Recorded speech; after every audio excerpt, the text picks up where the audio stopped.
Hey guys, Ash here from the Clever References. Here, back with another MusoChatter episode 11. Now, this episode, wait, first things first. Facebook, Instagram, our tour's been going good. We might make a vlog out of that.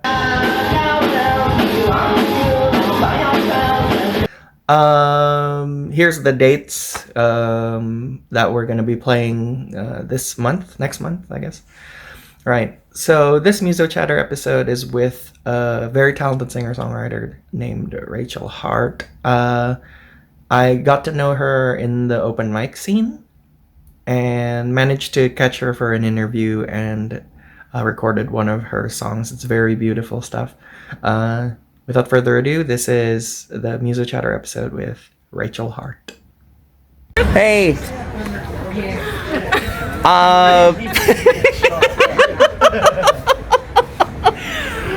Let's Oh, can I swear? Sure. Okay, just checking. Hey, introduce yourself. Hi, I'm Rachael Hart. So, Rachael, Yeah. cool sounds. sounds. Cool sounds, Thanks, man. for sure. Cheers. Like, so let's just right off the bat, what would you consider the genesis of you like trying to make music in general? Yeah, it started with a way of expressing myself and being able to get out what I couldn't get out in any other way. And that started being a bit more serious for me when I was in like year 9, year 10. And thanks, Tram.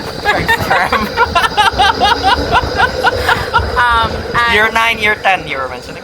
Huh? Year 9, year 10. Yeah, and then it's really grown from there and developed a lot as I've developed.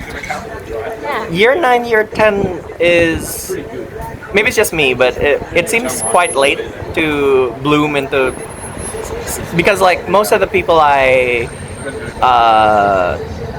interviewed, they kind of started like year 4, year 3. Their parents kind of sort of handed them. I started playing earlier. Oh, sure. I started sort of like writing. Right. Yeah. Do you remember your first song from year 9, year 10?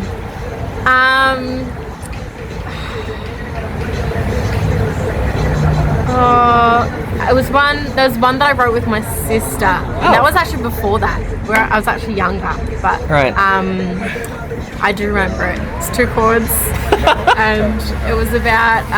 I've played it before. I haven't played it in a while, but it's called something about a girl. I can't remember, but yeah, I think that's the earliest song I can remember. Yeah. Otherwise, it was just covers. When you wrote that first song, did you immediately? I wanted to write a new song, or was there like a gap, or? There's a long gap. Like for me, it was that sort of writing process that me and my sister went through. Was she wrote most of the words, and I came up with the melody to it. Yeah. And I often find that a lot easier sometimes because it takes away the emotion that I have to it. Okay. Sometimes I get stuck when I'm just sort of in like one particular thought in my head. Yeah. Where it's sort of when you're collaborating with someone else, you've got like 2 ideas to work with. Right. And 2 sets of eyes and ears. Yeah. So it's different. Does that writing relationship still exist today? Do you still write with your sister? No. Okay. I encourage her. She still writes, but she's not. For herself? For herself, yeah. Oh, cool. I do encourage her to play more and sing as well because she's amazing. She's right. And we harmonise really well together. Right. So yeah, I really want to. Is there a chance for like the Hearts? But my brother as well. Yeah, with your brother. It would take a lot more convincing, but I think it's more like, I know, potential egos clashing. Sure. Sibling rivalry would come into like, it. Like family bands, they're always a miracle when they happen. Like how? And they might not last forever. They might not last forever. Yeah. Like family, they're not really going anywhere. Right. So moving back to your like personal stuff. Yeah. Yeah. When did you really hit your stride as like your own personal artist when you were like regularly writing songs for yourself? I reckon it was as I came out of year 12. Sure. Because I had already I'd gotten a lot better at songwriting. Right. And started to I guess be just content with some of my songs. Yeah. The arrangement and stuff, sometimes it takes ages to get right. Like, I think when I started songwriting, like, part of the hardest parts is living with it after it's ending and not tinker with it. Yeah. Just let it be what it is. And then add to it if it's the right time and place. Right. Are you at that point where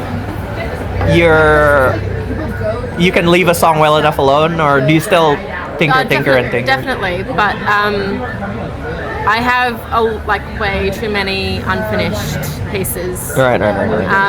And the pile is so big that I might never get to all of them. But sure. There's definitely some gold in there. Yeah. It's just sort of picking it out and seeing what works, seeing what I can change. Right. Yeah. Like, I think for me, part of being like a songwriter is like you kind of have to accept that for every song there's 3 that didn't make it, 4 that didn't make it, 5 that didn't make it, or whatever. But that's just me. Like, would you subscribe to that, or? Yeah, definitely. Not every song needs to be let out. Yeah. I mean, it might be the best song in the world, but sometimes it's either really precious to you, or it's not precious at all. You don't want to share it with anyone because it's terrible. I'm not saying that your songs are terrible, but we all have our moments, Okay. So, how long have you been releasing music? Since I was doing that music at school, I released a song on SoundCloud. I haven't really, I wouldn't say I've officially released music yet. Okay. But it's been like this sort of ongoing, reiterating, constant reminder to myself. Get my music the fuck out there. Yeah, because I like that song Moscato you use, which we're gonna play after this interview. Yeah. Like, that's, at least for me hearing it, it's probably a good candidate. Yeah, it's catchy. It's catchy. Yeah. It is catchy. Yeah, it was very heavily inspired by Corny Barnett. Yeah. I hear it, but I think you do a good job of making it your own necessarily. I mean, it's not like I listen to it and say, oh, that's Corny Barnett. It's not like that. Yeah.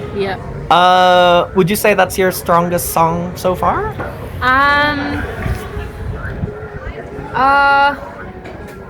I think so, yeah. There's other ones that I'm not so attached to anymore, so I don't play them as often. Right. But it's my favorite at the moment. Sure. So, we're gonna return to Moscato in a bit, but what I want to kind of sort of ask you is how did you develop your style? Because as like the watchers, like my watchers would see later, like you're a very, it's a vocal heavy style. You're kind of it really depends on like soaring, belting vocals and stuff like that. Did you start out singing that way, or did you have to develop till you got there? I certainly didn't start out that way. Yeah. But it wasn't too long till I found that belts, if you like, and that came from my gut. The sort of really strong emotion. That heavy sort of sadness that. And it just comes out that way. But I do take so much inspiration from and influence from so many different artists. Right. You wouldn't be able to sort of. It's hard to say one, but I definitely, one of the biggest ones has been Sharon Van Etten, who I discovered last year. Can you repeat that for me? Sharon Van Etten. Oh, Sharon Van Etten. Okay. Yeah. Sorry. I had to present myself to a panel of music people in school, and this woman wrote her name on a card. Was this year 12 or uni? Year 12. Okay. Yeah. And I just didn't think of anything of it, and then I looked it up last year and just played one of her songs on YouTube, and like she was just humming at the start of the song, and I hadn't like heard anyone sound sort of similar to me, my voice before, and that was really cool. Sure. And, cool. Yeah. Tell me about your guitar playing. It's at the very least in the performances that I've seen you. Sorry, hang on. Okay, at the very least in the performances that I've seen you, the guitar seems to be heralding a moment. Like you're striking it, you're strumming it, you're creating moments with the guitar. Yeah.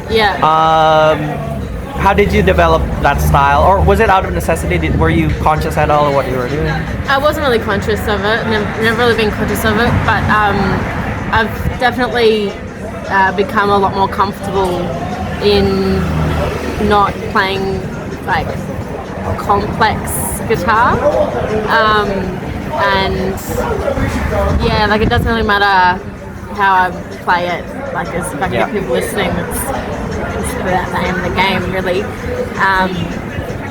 And yeah, I think I feel really weird if I just sing or if I just play. It'd be very weird if you just sing or play. Yeah, like I'm just so used to them being together. Like really now? Being molded into one. Yeah. As in, like, you would feel... Sorry, I'm trying to clarify your point here. As in, you would feel really... Not really, but kind of sort of awkward if you're just singing or just playing guitar. They were separate. Right. Yeah. And so, as my singing has changed, my guitar playing would have changed as well with it. Right. Yeah. Going back to Moscato specifically. Yeah. How did that come about? One too many bongs. Oh, no.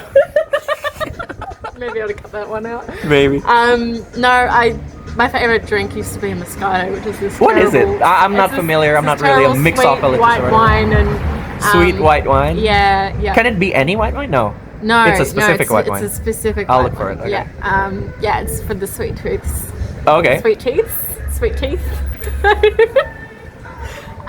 No, it's just very, like Courtney writes, it's very sort of like hazy daisy, like just random sort of lyrics, but still sort of painting some sort of picture at the same time. Initially started when I was on a tram and I got done from having my Mikey, and how I just really wanted to get something back at the inspectors because they didn't have any compassion.